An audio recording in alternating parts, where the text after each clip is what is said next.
समाज की इस्लाह की अगर आप बात करें, शादी ब्याह में आज हमारे यहाँ बहुत सारे मामला गड़बड़ चल रहे हैं।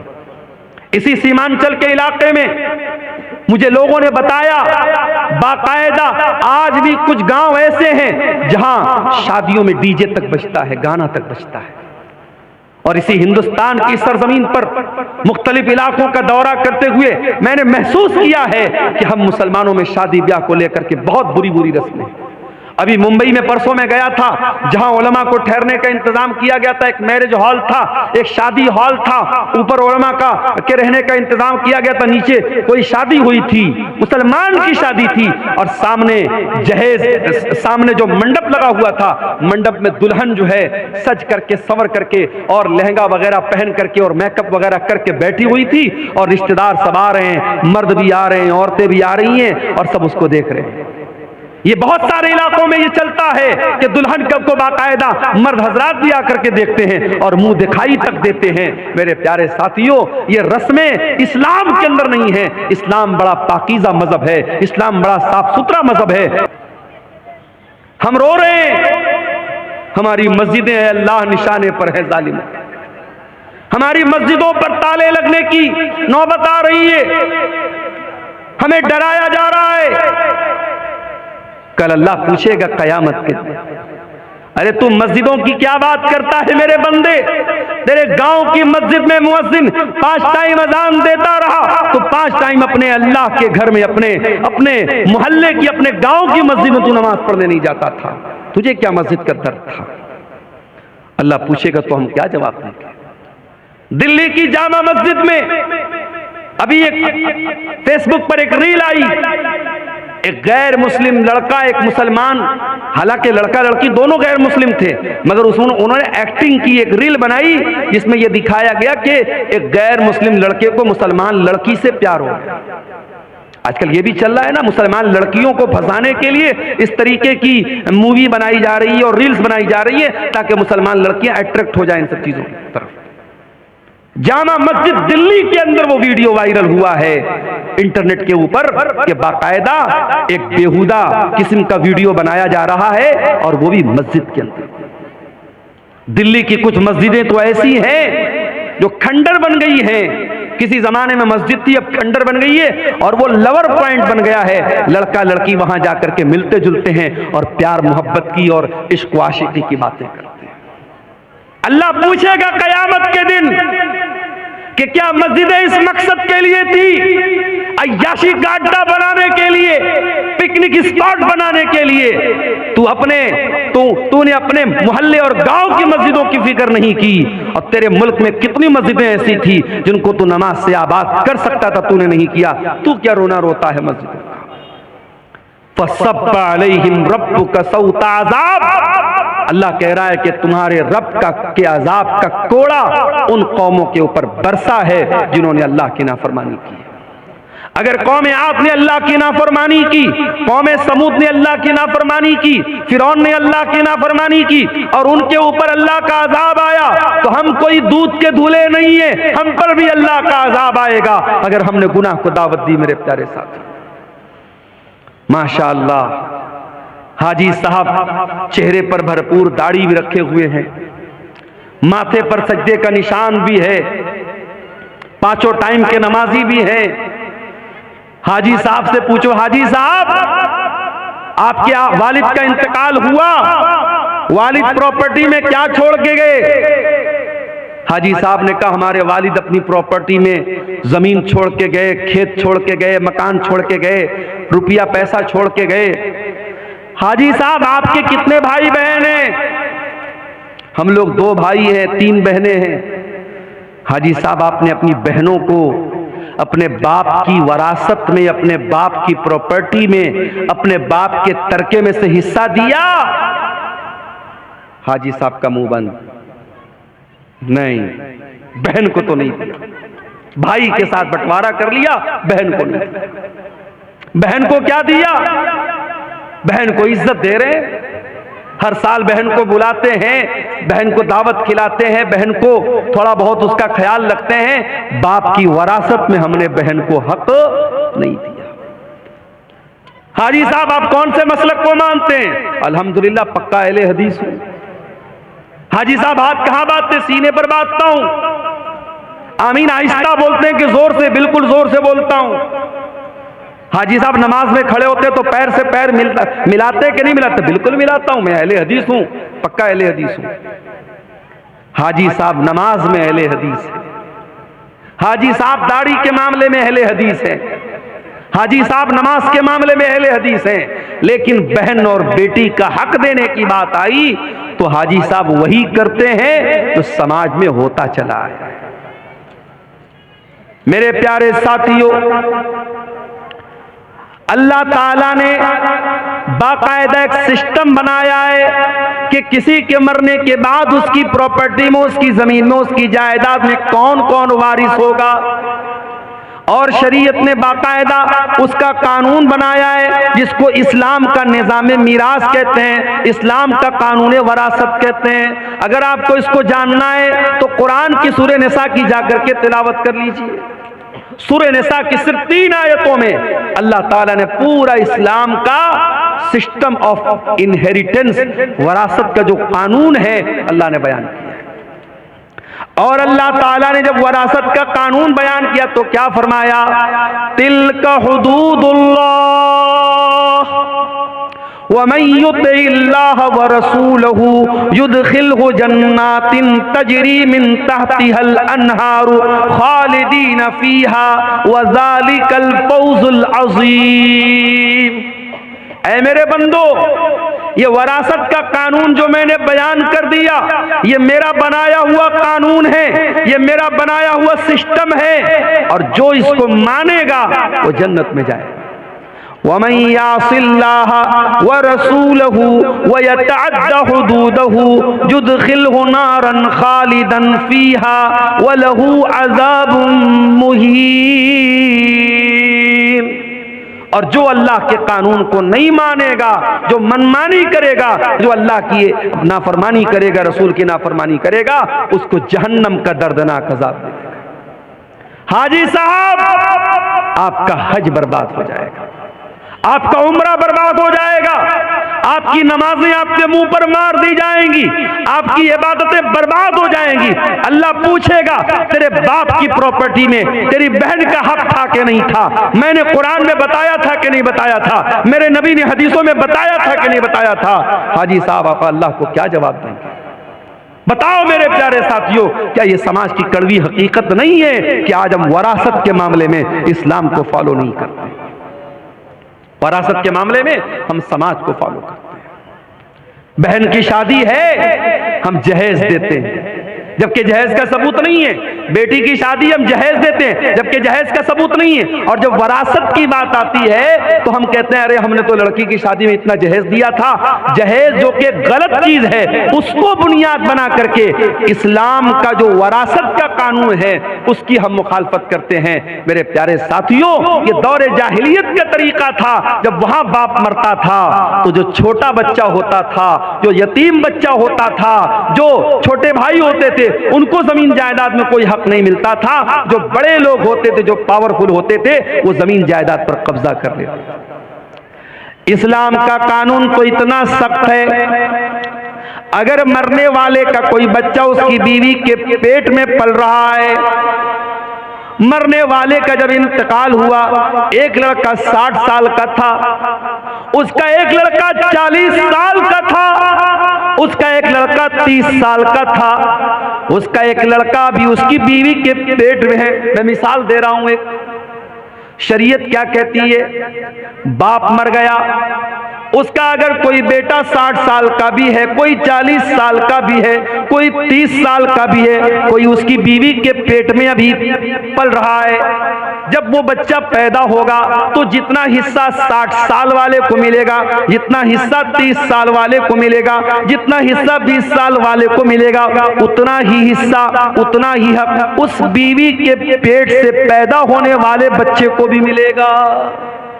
यह है अल्लाह का बनाया हुआ कानून, ये अल्लाह का बनाया हुआ निजाम है। ताकत के बल पे और अपने जिस्मानी ताकत के बल पर कोई अपने बाप की वरासत नहीं पाता है, बल्कि रिश्ते की बुनियाद पर जो मरने वाले से जितना करीब है और जिसका जैसा रिश्ता है उस हिसाब से उसका हिस्सा बनता है। और आगे बढ़िए। इसी समाज में हम देखते हैं, लड़की पैदा हुई, बाप की पेशानी पर बल पड़ गए, ये लड़की कहां से आ गई। हालात ये हैं, गवर्नमेंट की स्कीमें आती हैं। अभी प्राइम मिनिस्टर साहब की एक स्कीम चल रही है, सुकन्या समृद्धि योजना। लड़कियों के नाम पर पैसा इकट्ठा करो, जब वो 20 साल की हो जाएं, शादी के काबिल हो जाएं, तो आपके पास अच्छा खासा पैसा हो जाए। यानी कहीं ना कहीं समाज में ये सोच मौजूद है कि लड़की आई है तो एक बोझ बन के आई।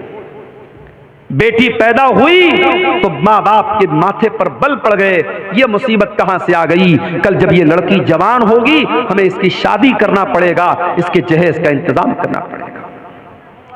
इस जहेज की रस्म ने कितनी बच्चियों की, मेरे प्यारे साथियों, जान ले ली। गरीब बाप अपनी बेटी के जहेज का इंतजाम नहीं कर पा रहा है, बाप चिंता में जिंदगी गुजार रहा है, बेटी चिंता कर रही है कि मेरा बाप कब मेरी शादी करेगा। बेटे तो कभी कभी खुल के बोल देते हैं बाप से, मेरी शादी कराइए।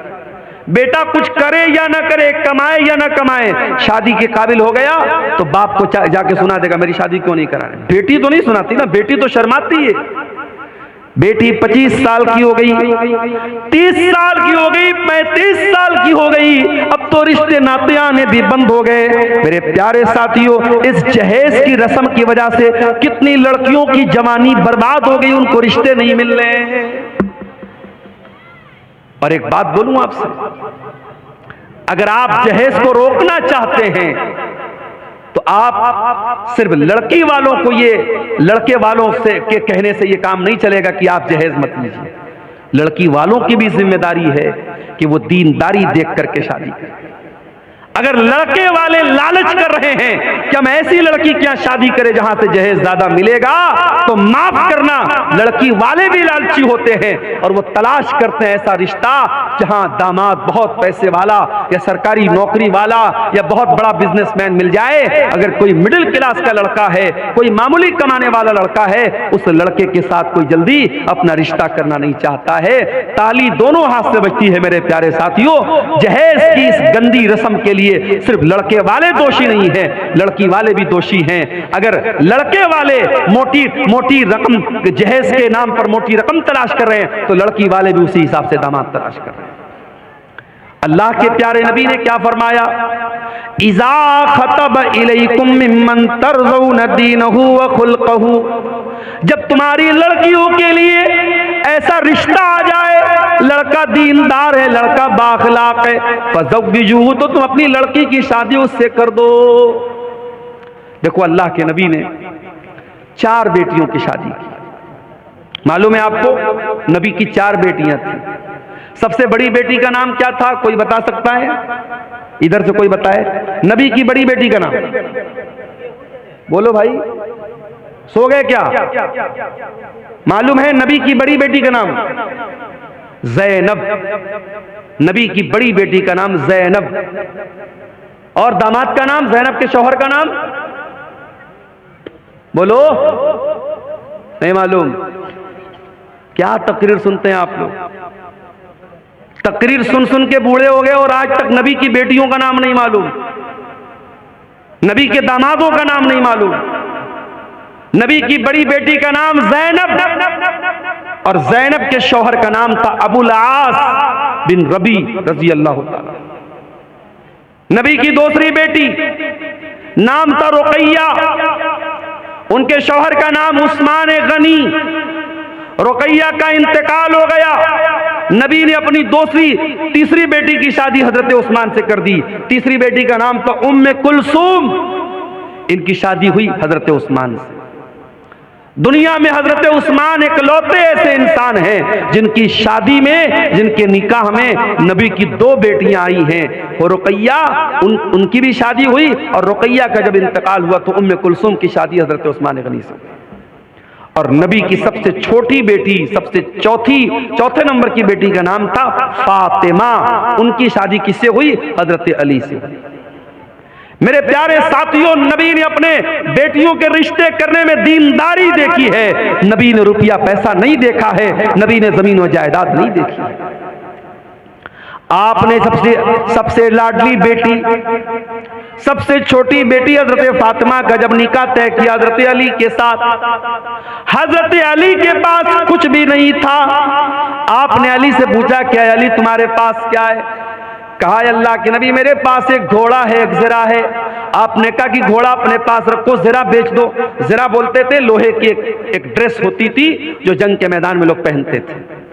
अल्लाह के नबी के हुक्म से हजरत अली ने वो अपनी ज़रा बेच दी, जिसको उस्मान गनी ने 380 दिरहम में खरीदा। और उसी पैसे से अल्लाह के नबी ने हजरत अली से कहा कि महर का इंतजाम करो, क्योंकि हजरत अली अल्लाह के नबी के दामाद भी थे और हजरत अली किसके बेटे थे? अबू तालिब के बेटे थे। और अबू तालिब कौन थे? नबी के चचा थे। तो नबी ने अपने चचा के इंतकाल के बाद हजरत अली को अपनी परवरिश में ले लिया था। तो हजरत अली के गार्जियन भी अल्लाह के नबी थे, तो इसलिए आप हजरत अली के बाप की हैसियत से भी ये शादी करा रहे थे। आपने हजरत अली से कहा तो महर का इंतजाम करो। और उसके बाद चूंकि नई गिरस्ती थी, नया घर बनाना था, हजरत अली के पास कुछ नहीं था, तो अल्लाह के नबी ने हजरत अली ही के पैसे से एक तकिया खरीदा, एक चादर खरीदा और एक पानी का बर्तन, मशकेजा, ऐसी जरूरत की 4-5 चीजें खरीदी हैं। कुछ लोग इसको जहेज का नाम देते हैं, माफ कीजिए ये जहेज नहीं था, ये हजरत अली ही के पैसे से अल्लाह के नबी ने इसको लिया था और अपनी बेटी को दिया था। नबी ने रिश्ते में क्या देखा? दीनदारी देखी है मेरे प्यारे साथी। वल्लाह आज मेरे पास ऐसे नौजवानों के भी फोन आते हैं जो बड़े दर्द के साथ और बड़ी तकलीफ के साथ कहते हैं कि मौलाना आज हमारी शादियां नहीं हो रही, अच्छे रिश्ते नहीं मिल रहे, क्योंकि हमारे रिश्ते इसलिए रिजेक्ट हो रहे हैं क्योंकि लड़की वालों को लखपति और करोड़पति रिश्ते चाहिए, आला शानदार मकान चाहिए, सरकारी नौकरी चाहिए। हम दीनदार हैं, हम नमाजी हैं, हम बाअखलाक हैं, हम तकवा के रास्ते पे चल रहे हैं, मगर हमें कोई बाप अपनी बेटी देने को तैयार नहीं है। मेरे प्यारे साथियों, जहेज की इस गंदी रस्म को अगर खत्म करना है तो हमें और आपको रिश्ते नाते में दीनदारी को लाना पड़ेगा। अल्लाह के नबी के एक सहाबी थे, उनका नाम था जुलैबीब रजी अल्लाह ताला अन्हु। जुलैबीब बड़े हंसी मजाक करने वाले सहाबी थे। वो अल्लाह के नबी के पास आते थे, हंसी मजाक करते थे, अल्लाह के नबी को हंसाया करते थे। जुलैबीब रजी अल्लाह ताला अन्हु के चेहरे पर चेचक के कुछ दाग भी थे, उनके चेहरे पर कई दाग थे, वो ज्यादा खूबसूरत भी नहीं थे, काले कलूटे थे। एक मर्तबा अल्लाह के प्यारे नबी ने हजरत जुलैबीब से पूछा कि ऐ जुलैबीब, क्या तुम्हारी शादी हो गई है? जुलैबीब ने कहा नहीं है अल्लाह के नबी, मेरी शादी तो नहीं हुई है। आपने कहा क्यों शादी क्यों नहीं कर रहे हो? कहा है अल्लाह के नबी, मैं गरीब आदमी हूँ, मेरे चेहरे पर चेचक के दाग भी निकले हुए हैं, मैं काला कलूटा भी हूँ, मुझे अच्छा रिश्ता नहीं मिलेगा, इसलिए मैं शादी नहीं कर पा रहा हूँ। आपने कहा कोई बात नहीं, हम तुम्हें एक अच्छा रिश्ता दिलाएंगे, हम तुम्हारी शादी करेंगे। कुछ दिनों के बाद अल्लाह के नबी के पास एक अंसारी साहबी आते हैं। अय अल्लाह के नबी, मेरी बहुत खूबसूरत एक बेटी है, मैं अपनी बेटी के लिए एक अच्छा रिश्ता तलाश कर रहा हूँ। मेरी बेटी बहुत नेक है, दीनदार है, 5 टाइम की नमाजी है, मुत्तकी और परहेजगार है मेरी बेटी। अय अल्लाह के नबी, मैं अपनी बेटी का निकाह करना चाहता हूँ, अगर कोई अच्छा रिश्ता हो तो बता दे। आपने कहा कि आपकी बेटी के लिए एक रिश्ता मेरे पास है। सहाबी बहुत खुश हो गए, कहा अल्लाह के नबी जल्दी बताइए किसका रिश्ता है? आपने कहा हम तुम्हारी बेटी की शादी जुलैबीब से करना चाहते हैं। सहाबी जानते थे जुलैबीब को, सहाबी के माथे पर बल पड़ गया, लेकिन चूंकि अल्लाह के नबी की बात थी इसलिए कुछ कह भी नहीं सकते थे। कहा अल्लाह के नबी, मैं एक मर्तबा अपने घर में मशवरा कर लेता हूं, उसके बाद आपको कोई जवाब देता हूं। अंसारी साहबी अपने घर आए, बड़े गौर से सुनना मेरे प्यारे साथियों, नबी के दौर में, सहाबा के दौर में शादियां कैसे होती थी और रिश्ते कैसे होते थे, जरा गौर करना। अंसारी साहबी अपने घर आए और अपनी बीवी से कहने लगे कि ऐ मेरी मोहतरमा, है मेरी बीवी, अल्लाह के प्यारे नबी ने हमें एक रिश्ता दिया है, हमारी बच्ची के लिए, हमारी बेटी के लिए एक रिश्ता पेश किया है। उसकी बीवी भी बहुत खुश हो गई, कहा किसका रिश्ता पेश किया? अल्लाह के नबी ने। कहा है मेरी बीवी, अल्लाह के प्यारे नबी ने हमारी बेटी के लिए जुलैबीब का रिश्ता पेश किया है। वो औरत भी जानती थी जुलैबीब बड़े काले कलूटे साहब ही हैं, उनके चेहरे पर दाग हैं और वो गरीब भी हैं। कहा कि नहीं नहीं, हमने बड़े अच्छे अच्छे रिश्तों को ठुकरा दिया है, हम अपनी बेटी की शादी जुलैबीब से नहीं कराएंगे। फैसला कर लिया माँ ने और बाप ने कि नहीं, हम ये रिश्ता कबूल नहीं करेंगे। हम लोग अल्लाह के नबी को जवाब दे देंगे कि अल्लाह के नबी, हमें ये रिश्ता मंजूर नहीं है। बाप जब जाने लगा घर से, अंदर से लड़की आई, ऐ मेरी अम्मी जान, ऐ मेरे अब्बू जान, एक मिनट मेरी बात सुन लीजिए। आप लोग ये रिश्ता पसंद नहीं कर रहे हैं, लेकिन आप ये भूल रहे हैं ये रिश्ता नबी ने पेश किया है, ये रिश्ता हमारे पास लाने वाले अल्लाह के नबी हैं। हो सकता है ये नबी का रिश्ता है, नबी ने पेश किया है, हो सकता है कि इसी रिश्ते में अल्लाह ताला ने मेरे लिए बरकत रखी हो। ऐ मेरे अब्बू जान, आप मेरी शादी उसी से करा दीजिए जिसके साथ अल्लाह के नबी ने रिश्ता पेश किया है, मैं तैयार हूं। अल्लाह अकबर। उस दौर की औरतें भी कैसी होती थी। आज तो कितने नौजवानों का रिश्ता जब फोटो जाता है लड़की के पास और लड़की देखती है दाढ़ी वाला है, नहीं नहीं ये नहीं चलेगा, मैं इस मुल्ला से शादी नहीं करूंगी, मैं इस दाढ़ी बाबा से शादी नहीं करूंगी। कितनी लड़कियां हैं जो जिद करके अपने शौहर की दाढ़ी को छोटा करवा देती हैं। कितनी औरतें हैं जिनके नखरों की वजह से शौहर हराम काम कर लेता है। मेरे प्यारी माँ और बहनों, नबी के दौर की औरतें कैसी थीं? सहाबी की बेटी कह रही है कि अय अब्बा जान, अगर नबी ने ये रिश्ता पेश किया है, मैं शादी करने को तैयार।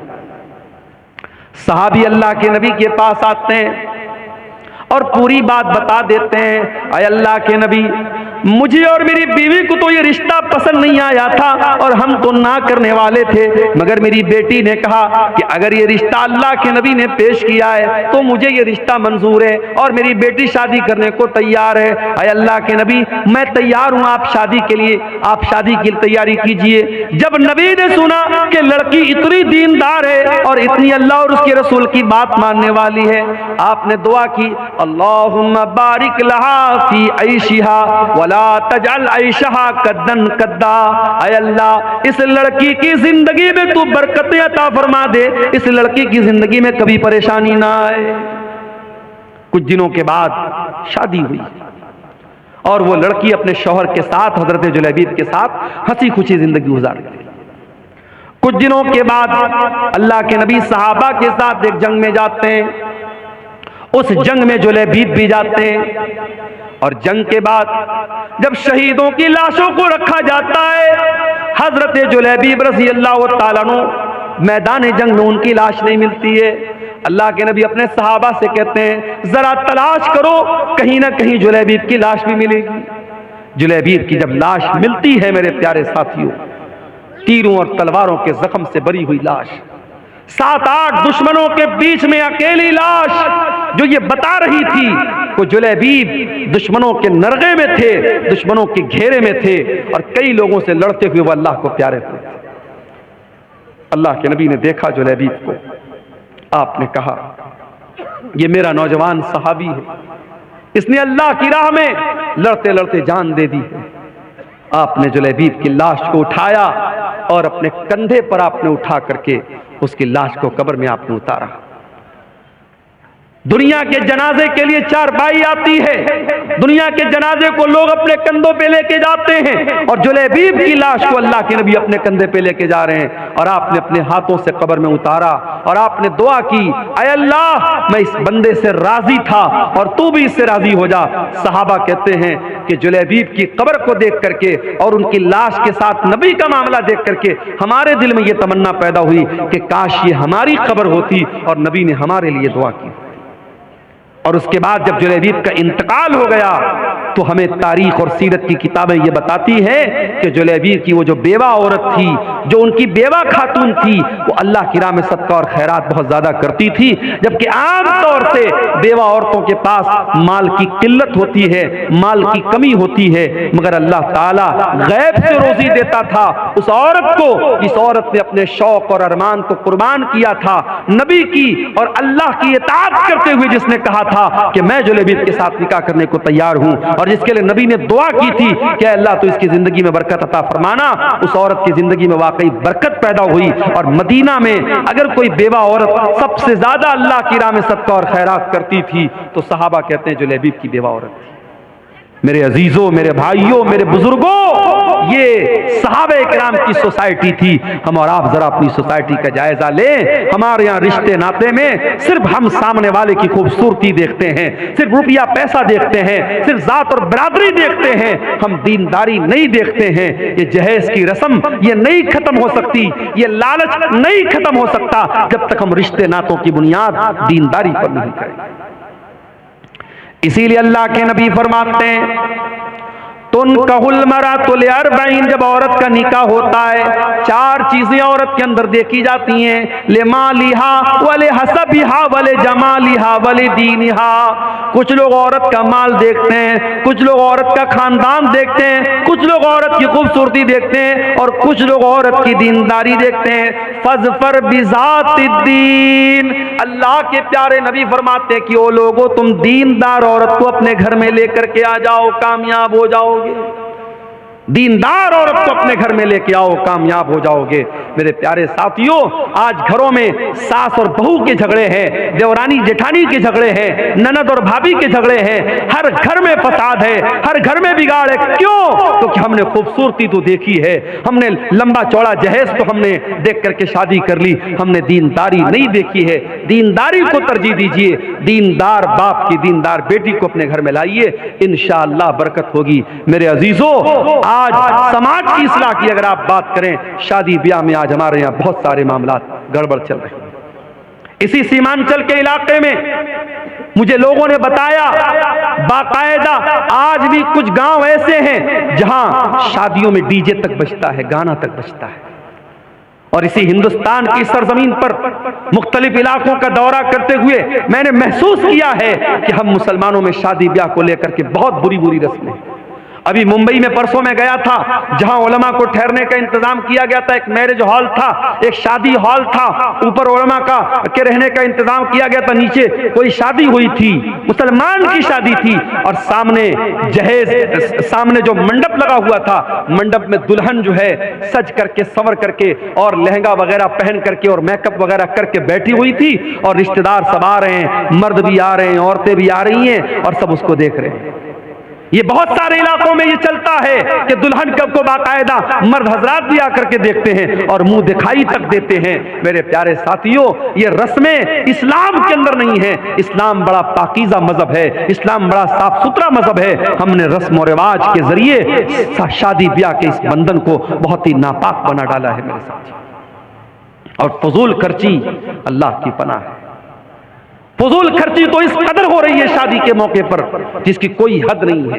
कोई बारात पर पैसे लुटा रहा है, कोई अपनी बेटी को सोने से तौल रहा है, कोई बारातियों पर नोटों की गड्डियां बरसा रहा है, कोई आतिशबाजी पर पानी की तरह पैसे खर्च कर रहा है। वो उम्मत जिसके बच्चे आज भूखे प्यासे तड़प रहे हैं, जिसके गरीब बच्चे आज पैसे की कमी की वजह से अपनी पढ़ाई पूरी नहीं कर पा रहे हैं, जिस उम्मत की कितनी गरीब लड़कियां शादी का इंतजाम न होने की वजह से शादी नहीं कर पा रही हैं, उस उम्मत में पैसे वाले लोग अपनी लड़के और लड़कियों की शादी पर बेतहाशा पैसे खर्च करते हैं। मेरे प्यारे साथियों, ये माल अल्लाह की अमानत है। अल्लाह पूछेगा, ये माल हमने तुमको दिया था, मैंने तुमको इसलिए दिया था ताकि तुम सही रास्ते पर खर्च करो, तुमने माल को फजूल खर्ची में और नाजायज जगहों पर क्यों खर्च किया? मेरे प्यारे साथियों, हमें इसका जवाब देना।